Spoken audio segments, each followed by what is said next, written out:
Welcome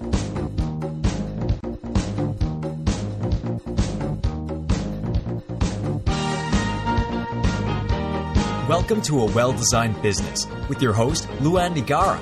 Luann has a lifetime of experience building a multi-million-dollar business with her husband and cousin, and she knows the challenges you face in your interior design business. Luann brings you real-life answers to your most pressing problems, as well as practical strategies to explode your interior design business. So, let's get to the business of interior design. Hi, welcome to another episode of A Well-Designed Business. I have some news for you before we get to today's show. We have a couple of milestones happening in February 2018 that I'd love to share with you. The first is that the podcast is celebrating its 2-year birthday. Yes, it is. Time is flying. And the second is that in addition to having a big birthday celebration again this year, that the actual birthday celebration is going to happen on February 21st, which is the day that the 300th episode of the show is going to air. I'm laughing because that's insane to me. All I can say is OMG, holy cow, and everything else in between. This has been a fantastic ride, and I'm so grateful and happy to be on it with you. So here's the big scoop. Lefroy Brooks in New York City is hosting the birthday party. How cool is that? Now, here's the thing. Do you know who Lefroy Brooks is? Well, I'm going to share with you some information. Here we go. Lefroy Brooks is known as the Rolls-Royce of plumbing fixtures. Lefroy Brooks offers historically referenced bathroom collections that span from the turn-of-the-century classics to today's modern designs. And with quality products come quality service. For every project, Lefroy Brooks assigns a dedicated account representative and a project manager. In essence, they become an extension of your interior design team. They are at your service to make the specification process go smoothly and seamlessly. And here's the great news. They have showrooms in New York, Los Angeles, and Chicago. They're there to support your interior design projects, and they are hosting our birthday party on February 21st. Okay, so I'm so grateful to them. It's very exciting, and I'm just saying to you that you are invited to the birthday party. Now, here's the thing. You know, this show is going out to thousands and thousands of people, and we have to limit attendance to 200 people. And so on one hand, you're thinking, whatever, that's not a big deal. That's a lot of space. But I have to say, last year when we had literally 1/3 the listenership, we had 86 people come to our birthday party at Newell last year in New York City. So if you want to come, don't drag your feet. RSVP to the Eventbrite link on my website, luannigara.com. Alrighty, it's going to be an awesome event. My whole team is going to be there. Lots of previous podcast guests are going to be there. And of course, the listeners, you all interact and show up, and we just have the most fun together when we're in the same room. So I'm really, really looking forward to it, and I'm looking forward to welcoming you to our birthday party. So, alrighty, hope to see you there. All right, on to today's show. Today, we're talking about luxury interior design with Sandra Espinet. She is the principal of s.e.designs based in Los Cabos, Mexico. This is, I have to say, a really good conversation. Sandra is warm, she's genuine, intelligent, and she's a smart businesswoman. We talk about the nuances of catering to the luxury design market and how it has its own sort of code, sort of way of doing things. It's a really good conversation. Now, here's a little bit about Sandra. She is a lifelong traveler. She embraces the concepts of relaxed luxury and a casual international style. Her experience and her extensive travel have given her a unique perspective in her design work. Her work has been published in several international publications, and she has received numerous awards and distinctions, and she has appeared on several HGTV shows, and she's been a guest on several radio shows. And guess what? Now she's been a guest on my little baby podcast. Just saying. Alrighty, now we talk about her book, The Well-Traveled Home, and her upcoming book, Barefoot Luxury. So now, just saying, speaking of the nuances of luxury design, you know our sponsor, Cravat Inc., is featuring CuratedCravat.com, has everything you need from affordable accessories, bedding, pillows, all the way to luxury rugs, furniture, and lighting. Go to CuratedCravat.com and design, click, delivered. Your source for everything from affordable to luxury. And remember to use the code CKPodcast at checkout for 10% off your first order. All right, let me introduce you to Sandra Espinet.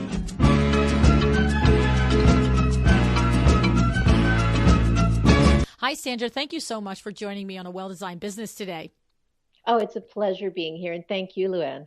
So, Sandra, we are connected by my good friend, Andrew Joseph, PR, and he, I like to just give a shout out to him because Andrew Joseph and his staff, Byron and Tiffany and Valentina, they all do such a great job. Do you find that you like working with them as well?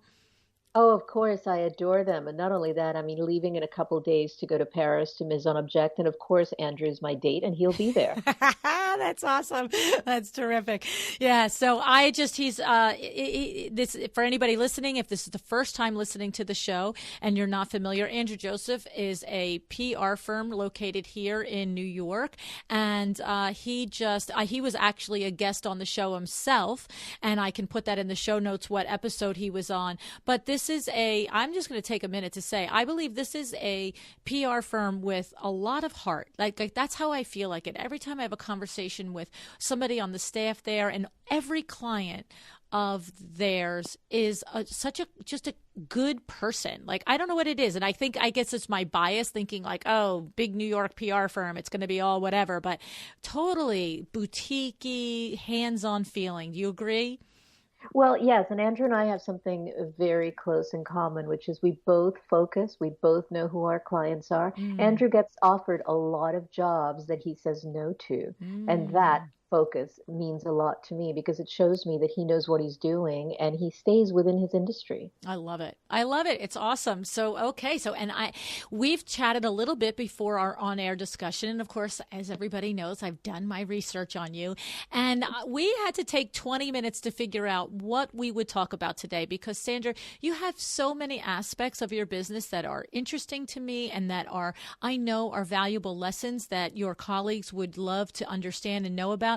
So I think what we're going to do is we'll start with just what you just said, the coming to focus and how important it is for you as an interior designer to really get real with yourself and what it is you want, the work that you want to do and the client that you want to do it for. Would you talk to us a little bit about who and what that is for you and how you came to that? Yeah, sure. I really believe that you can't do everything in life. So you must focus, but you got to know what it is you want to focus on. So in my case, I knew from a very young age, after doing hospitality design, that I did not want to continue that path. And I chose to continue on the path of luxury interior design. So I've focused on that. And I also have learned that I cannot veer off too much. I've been offered hotels, restaurants, all kinds of other jobs, and I have to say no because it's a different vendor, it's a different client, and it takes too much time to learn everything. And I'm not going to be an expert at everything. So I've chosen to be an expert, which I am in my field. And I think I just feel comfortable doing that. It gives me time to grow in personal areas, which is also important. And, your job, your career is the same as your life. You can't do everything. You must focus. Can I ask you a question about the choice to do luxury high-end interior design in this regard, Sandra?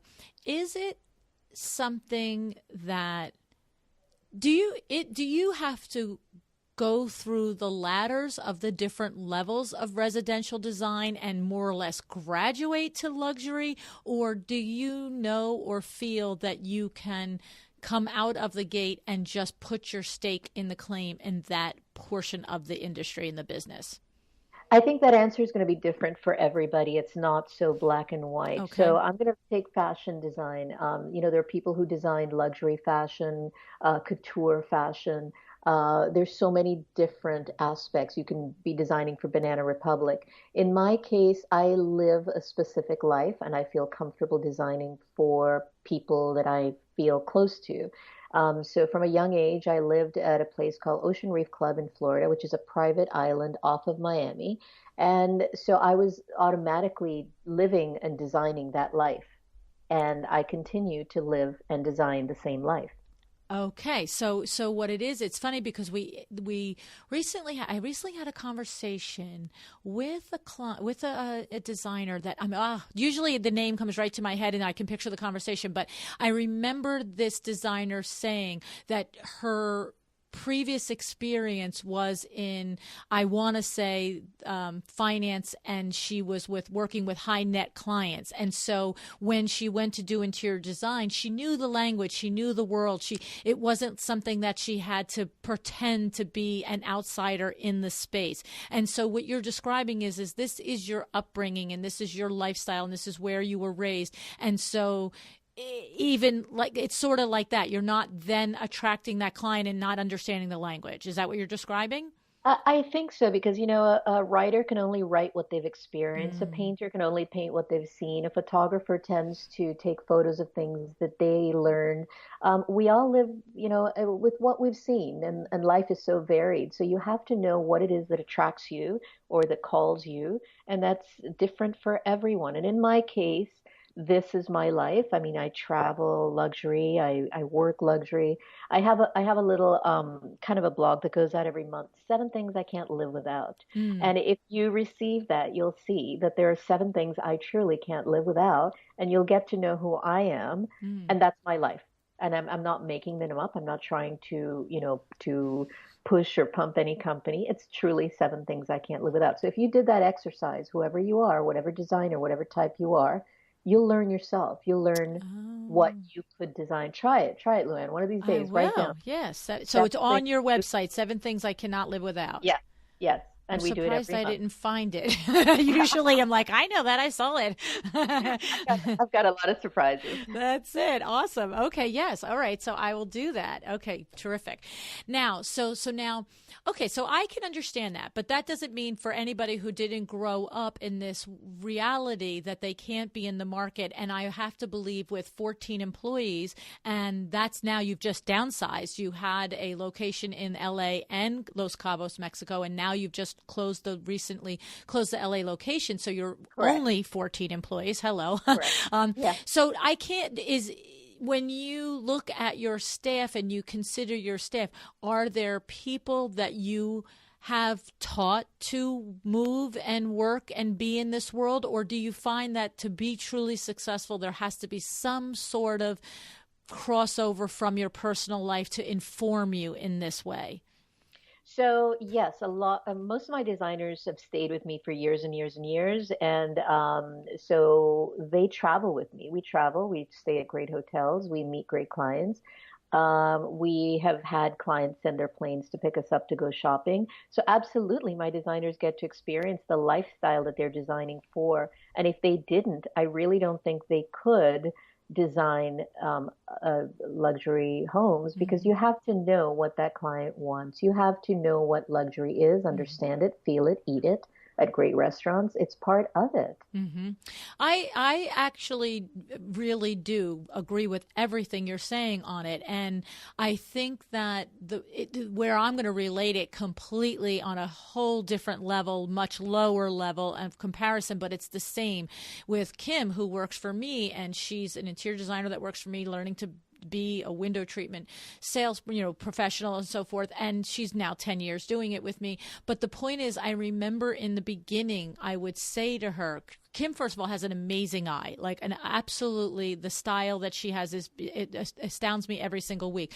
But I remember in the beginning when people would say things to her like, well, is this going to be expensive? Is that expensive? And one of the things I consistently would coach her on is remember your interpretation of expensive as a 25-year-old person is not the same as the woman looking across for you at 50 years old and saying, is this expensive? Like, you have to understand what you're saying. You have to understand her world. You have to understand her lifestyle. You have to be able to put yourself in her place in order to be able to evaluate that statement. And so what you're saying is the same thing. If a designer expects to and wants and aspires to design in the luxury market, then that designer needs to be able to to live it, breathe it somehow, right? And that might come through like the people that work for you. Maybe their background wasn't the same as you, but by working for you, they're experiencing it, right? Yeah, exactly. So I think even, and I had a designer and I loved her to death. She did not come from a traveled home like I did. We just, because of my dad's job, lived all over the world. So I got to see, you get to see different things. But she adapted so well. She traveled with me and she learned so much. Mm. She's now working at Michael Smith, who's probably one of the best luxury interior designers in the States right now. And I'm so proud of that. I'm Oh. so proud that she could move on to that and that she learned so much from me.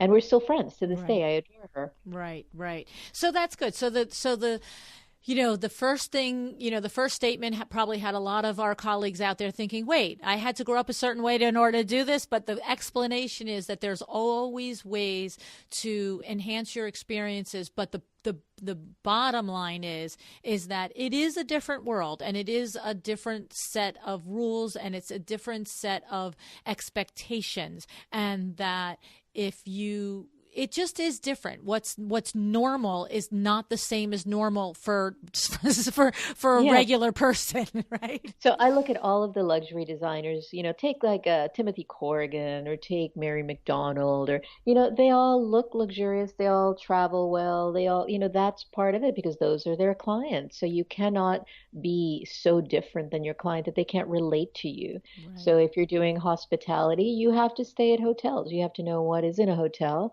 If you're going to be doing store displays, you must shop. You need to be out there and see what other stores do. You need to be in touch with the Macy's, store windows. Well, you just have to be in your world. I love it. I think it's on one hand, it seems like obvious information, but on the other hand, I don't know that, it's often contemplated because I've had so many interviews and so many off-air discussions with designers who are expressing how do I go to the next level? How do I go from where I am and move to that next level? And there are a lot of business ways that question is answered, but this is an intangible way that you really, in order to go to whatever next level it is, you have to understand the client at that next level in their space and in their world, in their life. That's at heart what you're saying, right, Sandra? Yeah, absolutely. And what growth is different to everybody. So some people look at money as growth. Some people look as better, bigger design. Some people look at more PR. It's different for absolutely every designer. So again, focusing on what exactly you want gives you the ability to know where your road should be. And Andrew has helped me a lot with that too, because we talk about what I want, where I'm trying to go, and that's how you get there. And I didn't establish it in the beginning of the conversation, but basically when we talk about luxury design for you, the description of your typical project is basically a 30, 35, 40,000 square foot home and it's turnkey work. That's where you're living, right? Yes, so it's turnkey is that's like pretty luxury. pretty luxury, and it's very complicated design in the sense that we look for unique, very special. We work with architects, we get involved in construction. Every facet of that home is touched by me, and that's what I want to do. So it's fun. It's fun. Yeah. I mean, that is, there's luxury 10,000 square foot homes where you outfit the place and maybe you do a couple of rooms, but this is a whole nother animal. Yeah. But, I mean, you get there after all the years, like I've put in a lot of time and I don't feel like it. I feel like I just started because this industry, every time you think you know it all, boom. Yeah, there's new vendors, there's new techniques, there's new lighting, there's new everything, new forms of construction. New It's technology. Yay. Ever changing. So I feel like I'm growing every year. Right. Yes. Interesting. I love it. So I don't know that in nearly 2 years that we've had this described in quite this way about the one of the like I said, intangible things that you really need to lock down in order to move to the next level. And like we both said, the next level for everybody is anything. You could be going from picking just the paints and decorating pillows and lamps to wanting to do, the gutting of a bathroom or something. Like whatever your next level is, you have to really understand what's needed at that next level before you can step in the space and command it and own it. Absolutely. Like I have a friend and she's only a kitchen designer and she loves cooking and she is specialized and she is a absolute, expert in the field of kitchen. There's nothing about a kitchen you can't ask her. And I think that's what the point is learning what you feel comfortable with. She doesn't want to do bathrooms. She doesn't want to do living rooms, just kitchens. Right. So the fact that she could specialize in that to that capacity, to me is impressive that she learned who she is. Right. And like you said, because it aligns and mixes with her own personal passion, Correct. it's not a chore for her to research the latest new things in kitchen design and the gadgets and the places for storage and all of that stuff, because she's just turned on by it for her own personal uses as well, I'm sure. Exactly. Just like Manola Blahnik just does shoes. There's a reason. Exactly. Stay in your lane. Yeah. But it's a focus thing. I'm sure he could design, all kinds of things. But right. staying in your lane it's a good thing. Yes. Now, that doesn't mean you can't branch out, because earlier we were talking about all of my extracurricular Right. That's activities. what I wanted to go into now. Thank you for bringing it up. Right. Because you have a fabric collection, you have a rug line, and you have a brand ambassadorship. So yes, go take us down to that now, Sandra. So I feel that my interior design is my core, and I kind of look at it as like if I was a millipede, the body is the important part. So the body is my interior design. That's where I make money, and that is who I am. But all those little legs, all those interests, all those things that branch off of the millipede are fun, and I do them, and I learn, and they change. So like a little leg could fall off, I can grow another one. So I do brand ambassadorships. I have books. I'm working on my second book comes out pretty soon. Like I said, I do the blog part, the 7 things I can't live without. I've designed fabrics and rugs, and whatever comes up, I'll continue doing. But those are my extracurricular activities. Right. So, and that's a good tie back to focus, because if it sounds like to me that if an opportunity comes up, a company approaches you to do a brand ambassadorship, that you're going to sit and you're going to look at how many little legs do you have on the table right now, and do you have space and time for it, and will it serve it? Because it sounds like to me, I'm just 20 minutes learning about you, but it sounds like to me that you're going to first evaluate it if it serves your primary business, which is interior design, and would it take away from that to the point of detriment? And if it's yes or no, it wins the cut, and if it doesn't, it doesn't. Yes. And I'm going to tell you, I learned something really, really simple, and it's the power of no. And I learned it from one of my clients. And I sat down next to him one day, and I was talking about this organization called CCF, Cambodian Children's Funds, that I'm involved in. I work at this orphanage in Phnom Penh, and I just sat down next to him and I said, you know what? I know you have a fund and you do charitable work, and I would like you to donate some money to CCF. And he just said no. Nobody says no to me. I was like, no. At least not a hard no, right? They dance around and maybe and call my secretary and like that. Yeah. No, this was no. And I was quiet for a second. And the only thing that could come out was, why? And he said, I think it's great that you're working with children. I'm sure what you're doing is wonderful, but I only work with prostate cancer. I donate millions of dollars to one thing because I'm focused on it. It means a lot to me. And that's where I work really hard for my money. I want to know where it's going. And that's what I do with my charitable organization. And it just hit me in the head. Focus. It's about focus. That's exactly. And you know what? It's so true, because what's so funny is I often say with different designers that I'm working with one-on-one, just because you're good at something doesn't mean you have to do it. So as entrepreneurs, as creative people, you probably have a lot of things that you're great at, but you got to figure out what are the things that you do best and what are the things you love doing, and see if you can, mold that into your money-making part of your business, right? And what you're saying with this man, too, is he sounds clearly like he has enough money that he could give probably dozens of thousands of dollars to 20, 40, 50, but it would stray him and take him off his path. And then people would be asking him every single day. And this way, it's very easy for him. That's awesome. I love that. Yeah, yeah. And so the other thing, is like if you give a little bit here, a little bit there, are you making a difference? And in his case, he felt if you gave a whole bunch to one problem, maybe that problem could be solved. And if you look at Bill Gates, that's what he did with his foundation about the water issues in Africa. So they're focusing on one big thing and trying to solve one big thing, because no one person or group of people can solve all the problems in the world. So they're focusing. Right. And there we go again, focus. Focus. Absolutely. I love it. Now, if you were giving advice, we're going to get back to some of this brand ambassadorship and licensing, but this leads me to a question back to our first part of the conversation. If you were giving advice, if you were sitting side by side with a designer and he or she was at that 10, 15-year part, they're starting to do luxury design, they can see it around the corner, they're understanding it, they're living in it, they're getting it. There's that fear. Like you started the conversation by saying, I now turn down restaurant design, hospitality design. You're there. You're established. You are the it girl in this field, okay? Right? So, but in the beginning, give us some tips, advice, motivation for when you get that before you stand and say, no, I only do prostate cancer funding. You know what I mean? Like that little bit of juice for the beginning when you haven't quite established your foot in the other market and it's time and it's time to start to decline the projects that are not leading and are going to your focus.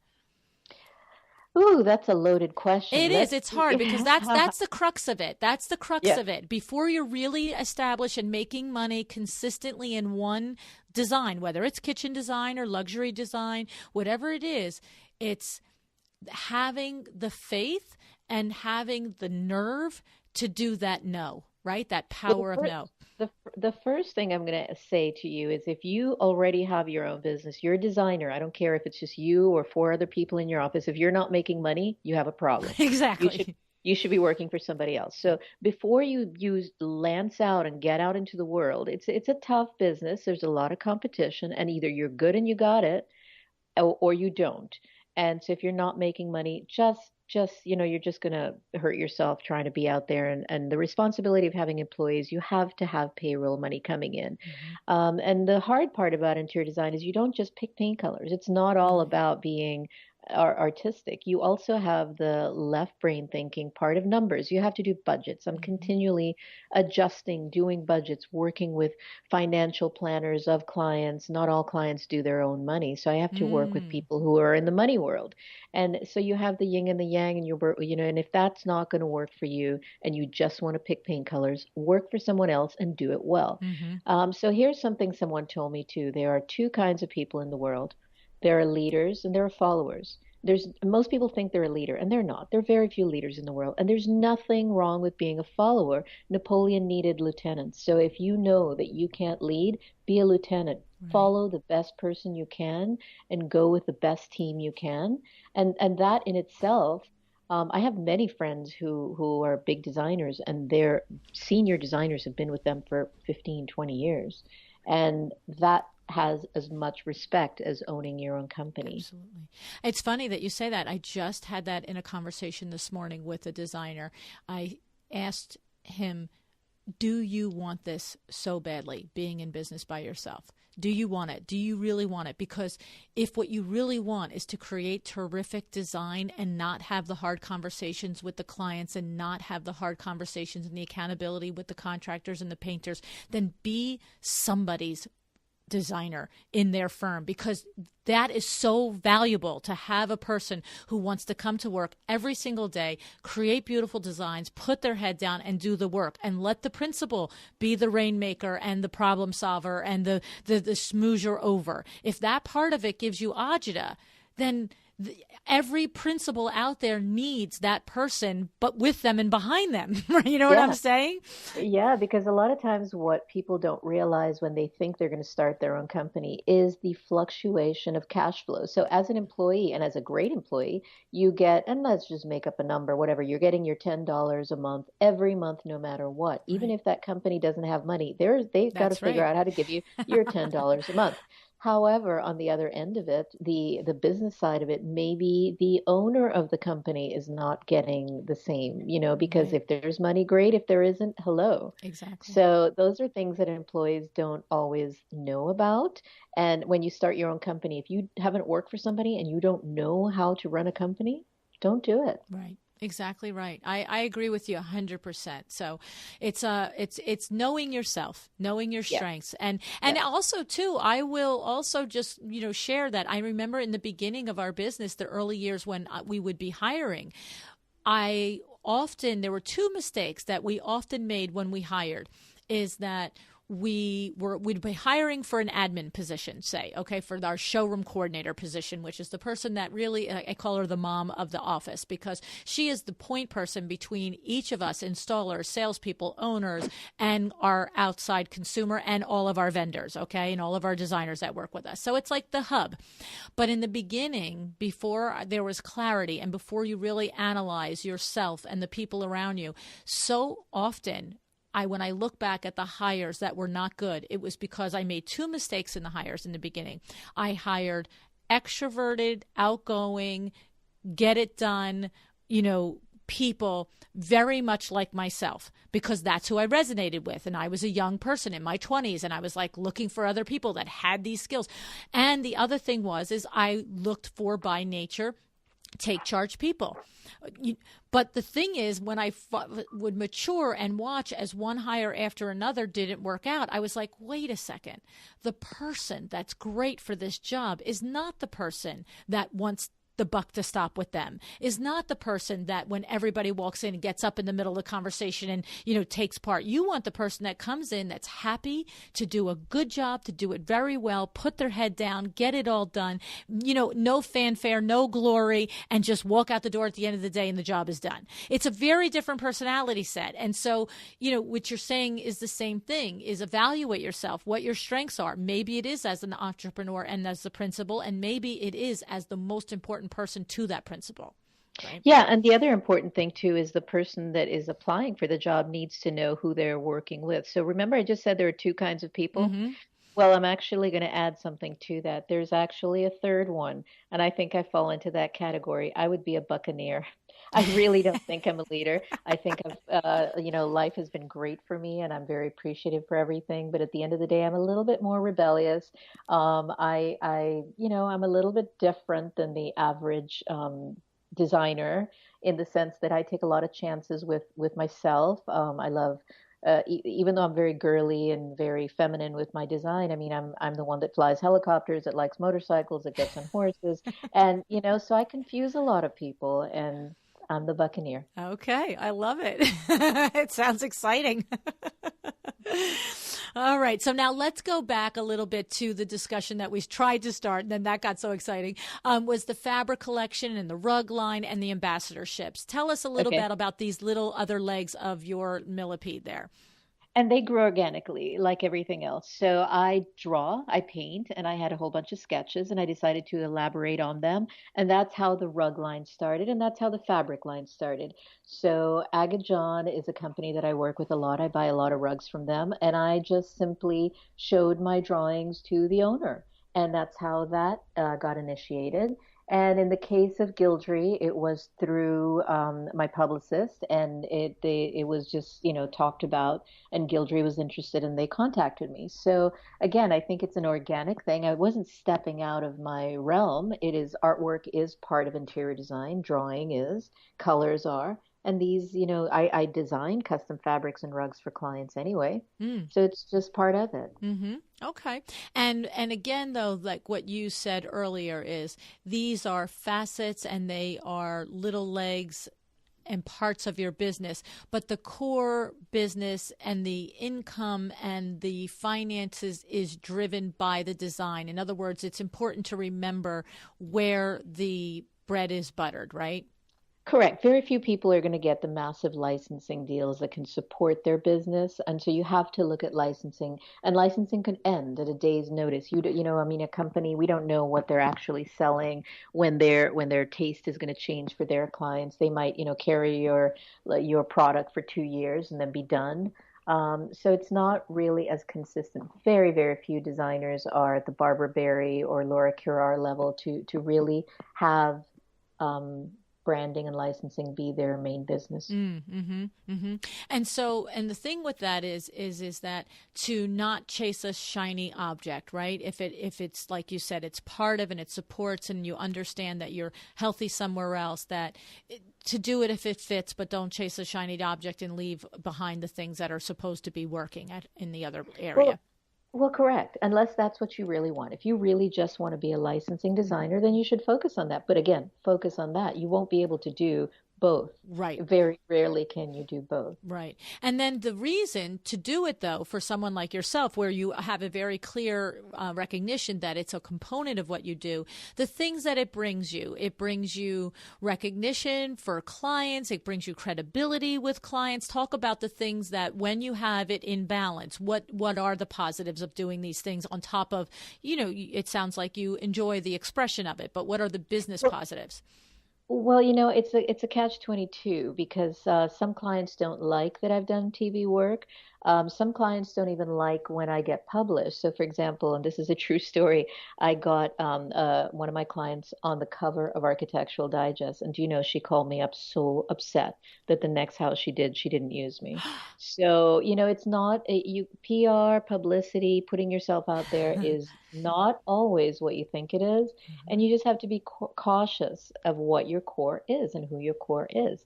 So I'm very, very cautious about my social media because of that, because I can't offend my core group of clients, nor can I, invade their privacy. Right. And in that particular case, obviously, it was in her agreement that you could use the photographs. Otherwise, it wouldn't have got all the way to being on the stands without her knowing. Or is it that she knew it was coming and you were just like, it's still coming? Like, how do we get to that point? Well, yes, I can use the photos, and I would never use a client's name, but nevertheless, I don't think she expected that, and they're crazy private people, and she just simply didn't want any of her friends or anybody to see it, and it's just a personal thing. That was just her personal thing, and there was nothing wrong with that. Right. But the opposite of that is most people would love to be on the cover of AD, and they try, and she didn't try, and she landed on it. I know that's pretty funny. Well, it comes from, like, I'm not that luxury person, and so it's hard for me to even comment on it, because part of me is like, get over yourself. Everybody that knows you knows it's your house, and the rest of us are never going to see you. So what's the big deal? But I'm not that person, so I really don't know what the problem is. Yeah, exactly. And that's the, and so you got to be cautious. So social media it's a monster. Yes. So that is something that's very real if you are a designer who aspires to this very high level of luxury design. It's a catch-22, because on one hand, we talk every single week over and over on the podcast about the value of building your social media platform so that you have something to bring to the table when an AD or a brand ambassadorship, comes along. They want to know, well, what audience do you bring? What are you bringing to us as part of the package? But then it's the other side of the coin, that when you get to that level, these are the exact clients that are really not interested in you telling the world about them. And that's true. I mean, so you have to know where you're going and not just slap on photos. I mean, I see so many people just like slapping on videos, photos every day, every single thing they do. And I don't know where that's taking them. So if they have some sort of focus and they know where they're going, great. But for me, that doesn't work. Right. Well, and it is true. It's just like everything else. I mean, at that level, the person that's building a 40,000 square foot home and wants a turnkey experience is probably not getting their designer from an Instagram post. They're probably vetting, their friends and refer. I mean, where do people get you? Let's just ask, where do you get your clients? Well, that's a good question because I don't advertise and I don't try to get new clients. People find me from my previous work. So you're correct. It's from, you go over to somebody's house, you love their home, who did your house. So I get a lot of referrals. I get a lot of repeat clients when they purchase new homes, they tell their friends. So yes, it's a very small inner circle that I work with. Right. It's more like getting in the in crowd and then you just get passed around within the in crowd.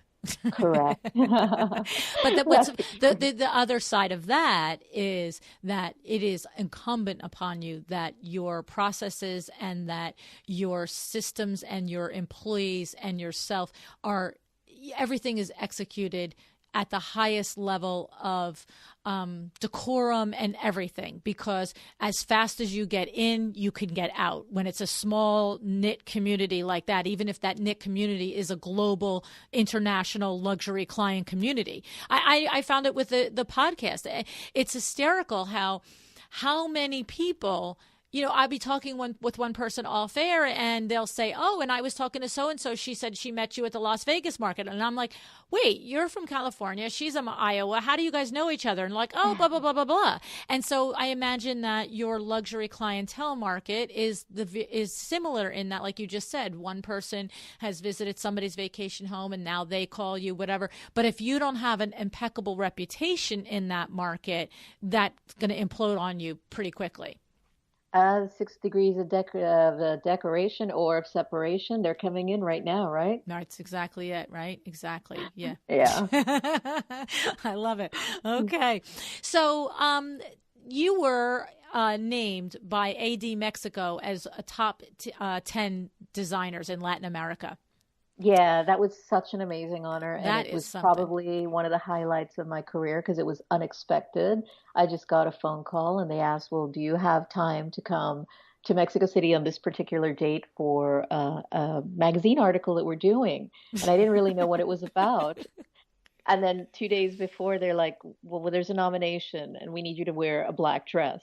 And so for the photo shoot. So I got there and it was amazing because the other 9 women are just dynamite. Wow. And to be in the group was just such an honor that I would be selected for my work. It meant a lot. That's even more exciting than I anticipated. It's exciting to be in that whole position, but to think that it wasn't something that you put yourself up for and that you chased and and all of that is valid. You still have to be selected if you do, submit your own and pitch your own, but to find that you get a phone call, that's pretty crazy. I know. But every single time we get into any magazine, it's such an honor too, because, they have the whole world of interior designers to select from. So when they call me or call Andrew that they're interested in something, I'm always just so appreciative and I love it. Mm-hmm. It's true because there's always another designer that's doing beautiful work, and there has to, when you get selected for anything, no matter what level, if you're in your town newspaper or you're in AD, there's been a selection process that happened and you've earned that, and that's awesome.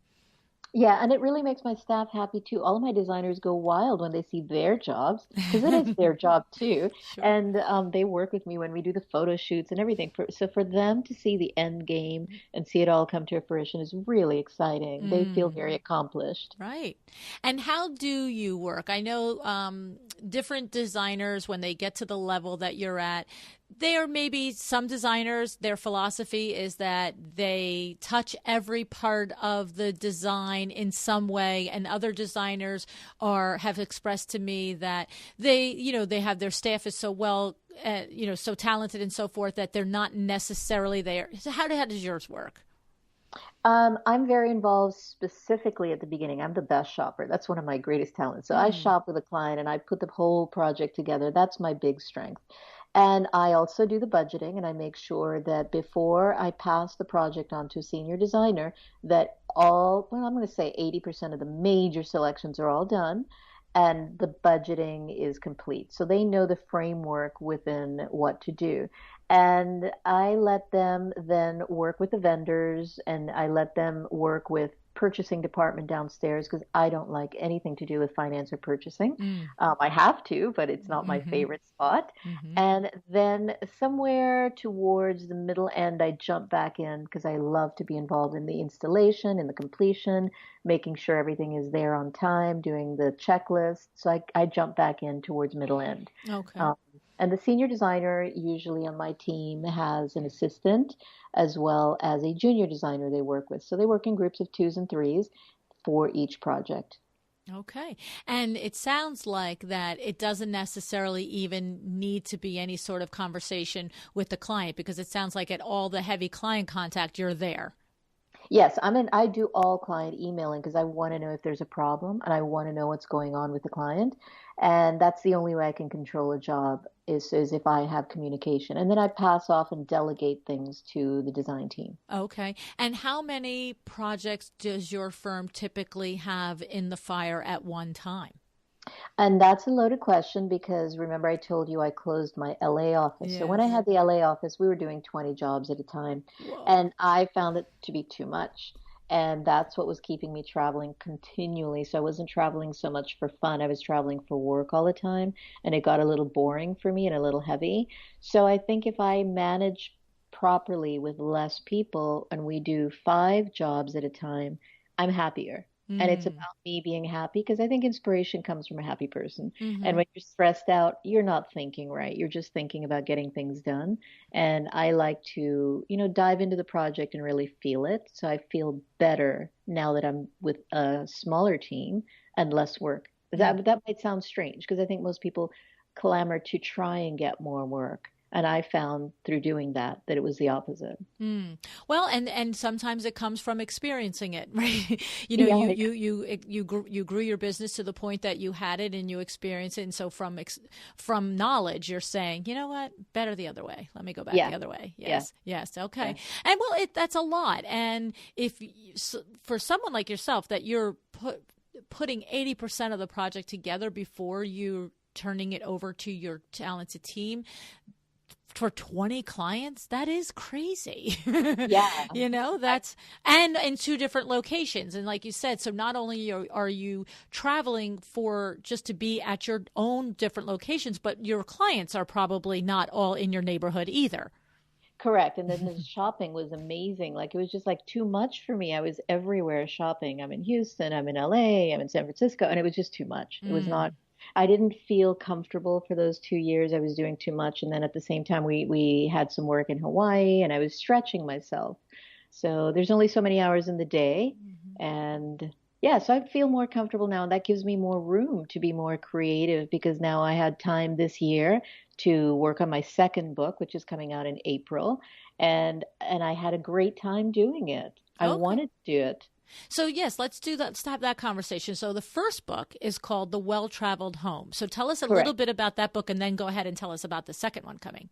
So the first book, Well Traveled Home, is really a lot about me. I travel a lot internationally, all over the world, and the editors wanted me to put together something that reflected my travel, what I buy on my travel, what is it that I'm seeing, as well as interior design photos to show where those products ended up.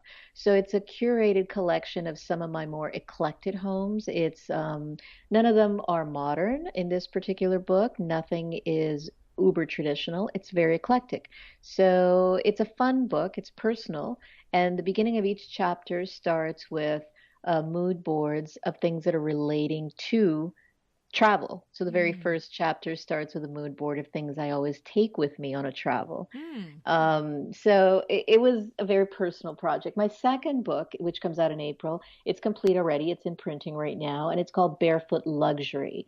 And Barefoot Luxury is a little bit more about what I feel the trend in lifestyle is right now for the luxury market. It's not the Donald Trump gold everything. I feel that if you look at people like Richard Branson, life is very casual. Life is about being relatable to others. It's not about offending others, and you can do that in luxury.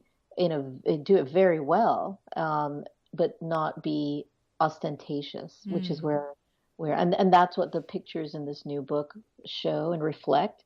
And I did the same thing for each chapter. I started with a color board, but now what I did is I put colors that I feel are relatable to right now. Interesting. And this is one of those little legs on the millipede. It's something, it's a Correct. part of you that you enjoy and that you're good at. And so you go down the road and you do a project like this, a book here and a book there.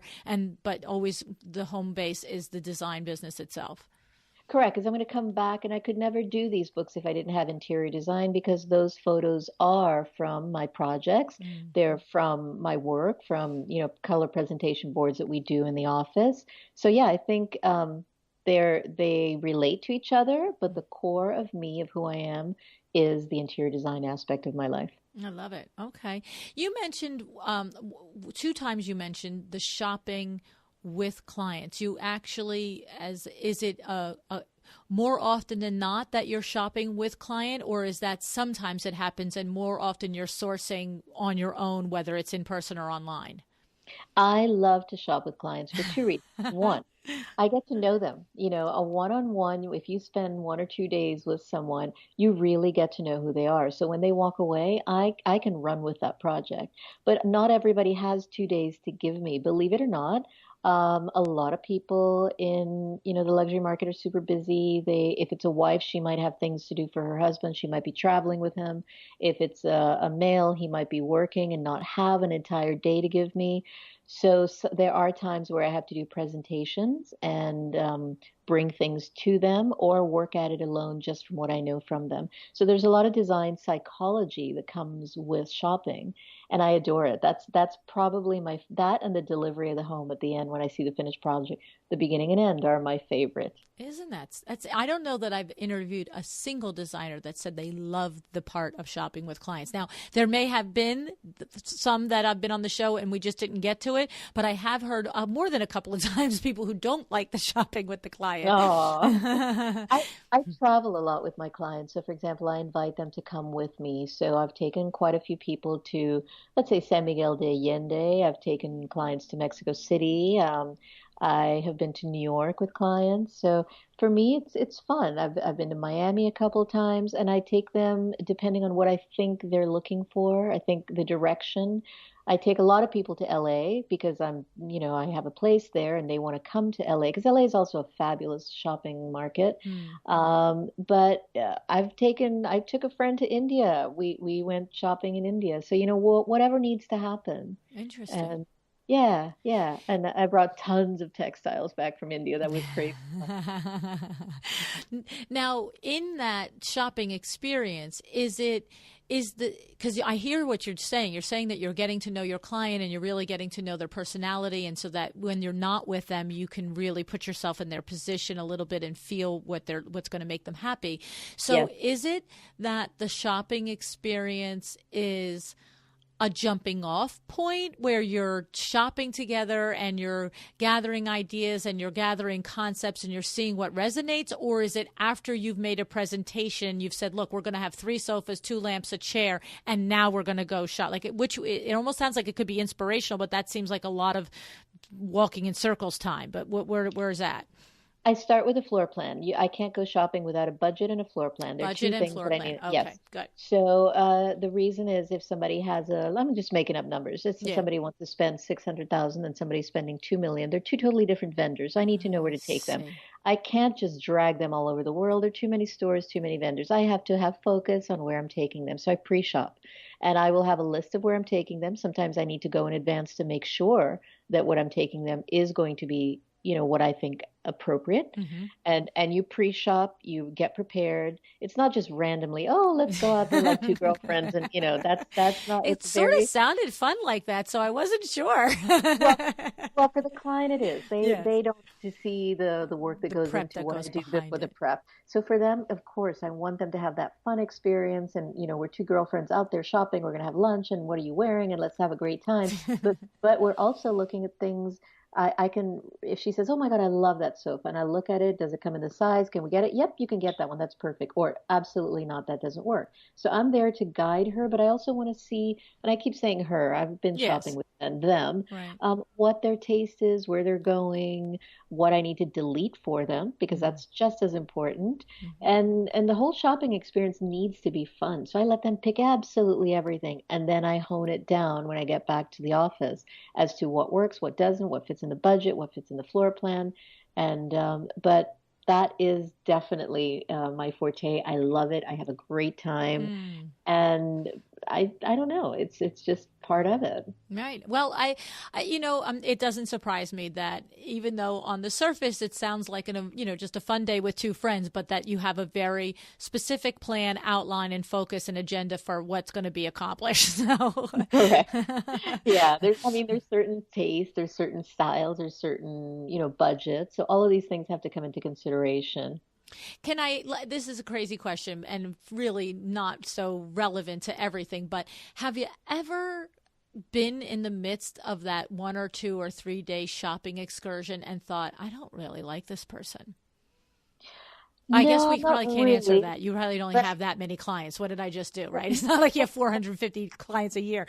But it's not that. I didn't, it's Okay. not about I did have one complicated one, and I'll tell you what it was. It was supposed to be a 3-day trip. So I took someone shopping. We went everywhere, and I couldn't figure her out. There was absolutely nothing she liked. She Okay. sat on every sofa, looked at every fabric, absolutely nothing. Mm. Day 4, I extended my trip because I'm determined that I have to find, how could she not like anything? And on day 4, I'm running out of places to take her. I don't even know what her real budget is. She's just not giving in. I took her to a store called Anakini. It's a luxury linen store. And she just walked right up to a bed, sat on it, touched the sheets, and said, "This is the color I've been looking for, persimmon." Do you know that in the next 2 hours we had her house done? Boom. Whoa. So it was a matter of finding the one thing she To gravitated to. unlock everything. Everything. I saw the quality, I saw the design, I saw the color, I got it. Boom. Done. Right. Okay. So But that's that's not normal. perseverance. Yes. Yeah. But that's not normal. Most people know what they like. Most people have a very clear, definitive thing that they gravitate towards, and it's much easier, much more, Right. natural. Yes, and so that's funny because with that one particular woman, on one hand, yes, we want to say, well, if you could have just told me that was the color 4 days ago, but on the other hand, at least she didn't say yes to 20,000 things along the way and not really feel it. And when she did feel it, then it was easy. Do you know what I'm saying? Like Yes, that's the hardest part. she was difficult in one aspect, but it was difficult because she couldn't express it, but when she found it, she knew it. Yes, I think that would be the hardest client in the world, somebody who has no clue. And I'm super fortunate that most of my girls, and again, here I go, girls, most of my clients, because they become my friends. So, it's Oh, like I feel they're my girlfriends. They know what they want, and right. they have several homes. They've been through the process before. Very few of them am I their first designer, and in that case, I spend much more time with them to make sure they get exactly like if it's a first, second wife who might be new to the process. Mm. I'll spend more time to make sure she's getting what she thinks she wants to give her husband, or what she's trying to create for her new life. Mm-hmm. But most of my clients are pretty. They've been around the block and they know, and I learn from them. Mm. Mm-hmm. Right. Okay. And from that perspective that you say they become like girlfriends, because to do work at this level for these size projects, it's probably going on a couple of years, I would think, right? Well, not only that, I know what side of the bed everybody sleeps on. I know everything. And work isn't just 8 hours a day when you're shopping. We 8 hours a shop and then we go to dinner and there may be some wine and I know everybody's secrets. Right, right, right, right, right. You become their I, confidant as well. I could write a book. Well, and that's also something that not everybody would enjoy that. And you do enjoy that. You enjoy becoming fully immersed in the entire experience with the client, it sounds like. Oh, absolutely. I mean, because we have to talk about everything. Your clothes, your handbags, your shoes. How many do you have? Where are we putting them? Are you messy? Are you not? Do you cook? Do you have staff? I know everything. Yeah, see, So, that's all so part of that's, that turnkey yeah, because you are yeah, getting into every nuance of their life. yeah, yeah. That's different. So, That's but I different. love it. I love it. And that's where we get back to the psychology of design. The meaning of color, the meaning of the way people live. What are they trying to project? Because at the end of the day, what I'm doing is I'm designing a stage for fabulous people to live fabulous lives, and they know what their life is, and I'm helping them get that. Mm.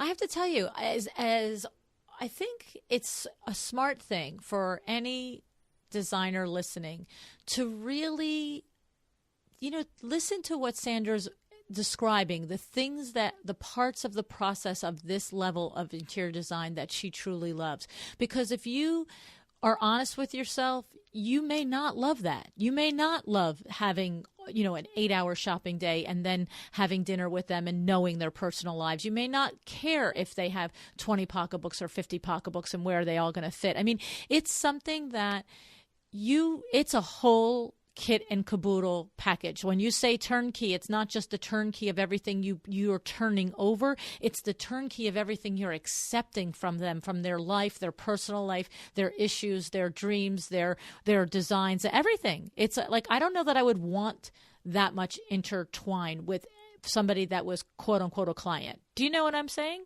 Well, and again, yes, and you have to look at it. I went through a lot of phases when I was younger too. When I was younger, I used to think interior design was nothing more than spending rich people's money. And it's not. And I grew over that over the course of many, many years to realize the power that I have of spending other people's money. So what that means is, for example, it's not just throwing money out into the world. I actually have the power of deciding who to hire, which carpenters, which iron workers, which vendors to buy from, which companies I respect to put money out into the design market. And I think that provides jobs. Mm-hmm. It provides a lot more than just whims. So, which is what I used to think when I was younger. Interesting. It's very deep. It really is. I've not had a conversation like this in 2 years that delves into all of the nuances of luxury design beyond the face value of it. It's a very interesting. I think that it's clear why you're so good at it. You understand it on all of those levels, and you appreciate it on all of those levels. And it's clear that the parts that are so important to do that you enjoy doing. You're not just like, okay, this part I get through. So awesome, really awesome, Sandra. Thank you. And do you remember a couple of years ago, everybody was so hot on green, green, green, green. You must buy green.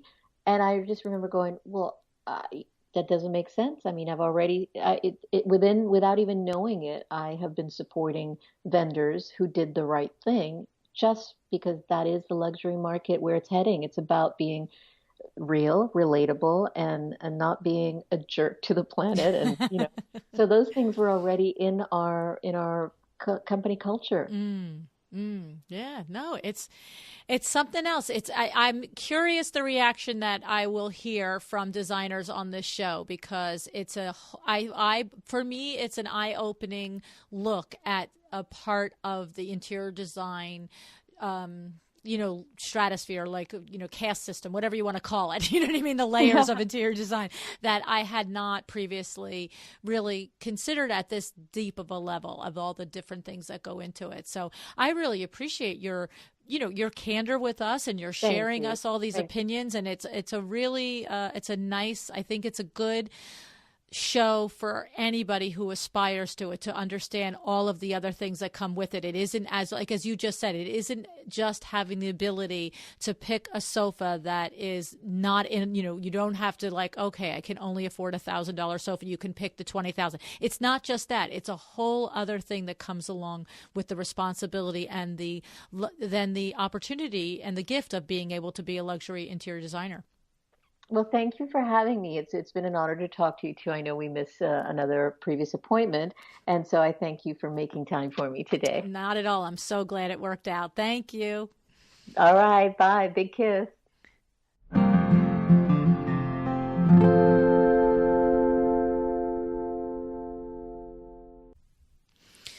So, you think you have what it takes for the luxury market?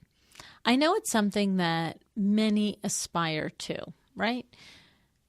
It's the sort of thing that, first of all, I want to say I've met many, many interior designers that have no desire for it, that literally are very content with the businesses they've built and the lane that they swim in, right? And there's no shame in that. There's no judgment in that. It's what WindowWorks is. WindowWorks, on one hand, caters to and has, thankfully, a lot of high-end interior designers that we work with and a lot of luxury clients that we work with. But we also service on a regular basis hundreds of people every single month in and out that are just regular folks making a living, making a life. So I sort of have my foot in both worlds and sort of understand both. But when you make a commitment to being strictly luxury, it's a difference. And you heard it in Sandra's conversation. It's what she said. She said that she explained how it's a relationship, that it's a hand-holding situation, and not in a denigrating way. That's not a commentary on it in a denigrating way. It's in a way of service. And so, like I said, at WindowWorks, I have that relationship with X amount of clients and designers, but not all of them. So I do cross and can understand the way it is in one world and the way it is in another world. And the difference is that when you stake a claim to luxury interior design, like Sandra has, every client is that way. And that takes, I think, a certain amount of focus and fortitude and a way to proposition and to put your business out there. And so it's something to think about. It's something to wonder if you have the chops to do. Okay. Like Sandra said, she loves the process of shopping with her clients. That's required at that level, is getting to know your client on such a level that you know exactly what sort of china they would like. How about that they even want china? Let's just say there. Okay, how many of us are completely over that? But you know what I'm saying. All the way down to how they would host a dinner party, how they would have a garden party, what their floral selections would be. These are the types of things that Sandra is getting to know about her clients. And she loves it. You can hear it in her voice. She enjoys that. And so if you think that that's something you would like, then take heart and listen again to the principles and the way she conducts her business, because that's how you got to do it. She's got it locked down. And if you listen to it, on the other hand, you're thinking, oh my goodness, I just can't even be bothered, then you know what? Don't even worry about it. Then understand that you love being an interior designer, but the luxury market is not where you want to aspire to. So, all right. So think about it and ask yourself some questions. And I'm going to say to you too, teaser alert, this Friday on Power Talk Friday, Fred Burns is back. And interestingly, he is doing a show this Friday on the 7 characteristics that the luxury interior designer shares in common. He's been doing this research project and he's sharing some of the findings with us. And what's really funny and interesting for me, and will be for you, is that I had a conversation with Sandra first and then Fred second. And it is crazy how when Fred goes through some of the things that he has learned about the luxury interior designer, that Sandra just already had expressed through her conversation with me. So, bells were ringing. So interestingly, pay attention to the conversation that Sandra and I have, and then listen to Fred's show on Friday, and then come back and almost listen to her show again. It's pretty interesting. All right. Do you want to be on the email list? Because if you do, you have to go to your phone and text the number 444999. And when you open it up and you get the field there, put in the word Design Biz, DESIGNBIZ, no spaces, no caps, okay?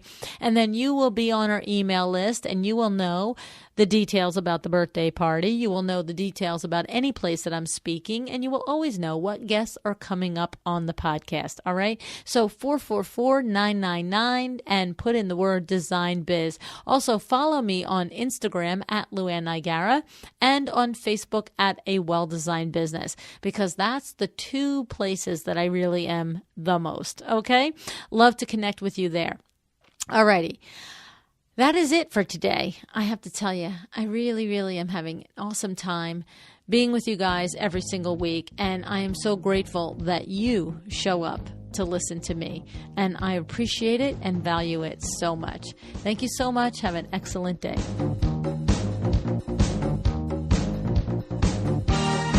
Thank you for joining me again today for another episode of A Well-Designed Business. This podcast is a production of WindowWorks in Livingston, New Jersey, your trade resource for custom window treatments and awnings. Learn more about WindowWorks at www.windowworks-nj.com. All of our music is original music by Room 2 Productions. Please contact us if you want to learn more about original music for your business or your events.